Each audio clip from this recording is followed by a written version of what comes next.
আজকে আমাদের আলজমিরা হসপিটালে রাত্রি 2:30টার সময় একটা ফুটফুটে ছেলে বাবু হলো। ছেলের ওজন হচ্ছে অনেক বেশি, 4 কেজি।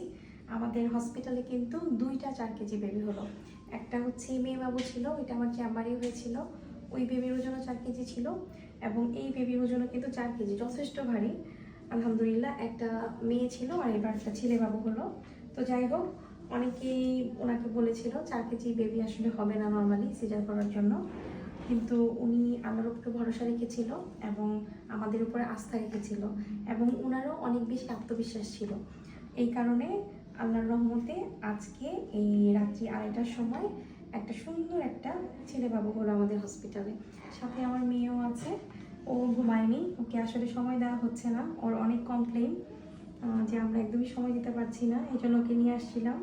তো যাই হোক, সবাই বাবুর জন্য দোয়া করবেন, আমার মেয়ের জন্য দোয়া করবেন, আমাদের আলজমিরা হসপিটালের জন্য দোয়া করবেন, যাতে আমরা এইভাবে নর্মাল ডেলিভারি করে যেতে পারি এবং বাংলাদেশের যে যেখানে আছেন সেখান থেকেই নর্মাল ডেলিভারি চেষ্টা করে যাবেন। আমাদের একটাই চাওয়া, শুধু নর্মাল ডেলিভারি না, মানে সুস্থ বাবু হোক, এটাই আমরা চাই। তো পাশাপাশি যাতে নর্মাল ডেলিভারির সংখ্যাটা একটু বাড়ে, এটাই আমাদের চাওয়া। ভালো থাকবেন, সুস্থ থাকবেন, আল্লাহ হাফেজ, আসসালামু আলাইকুম।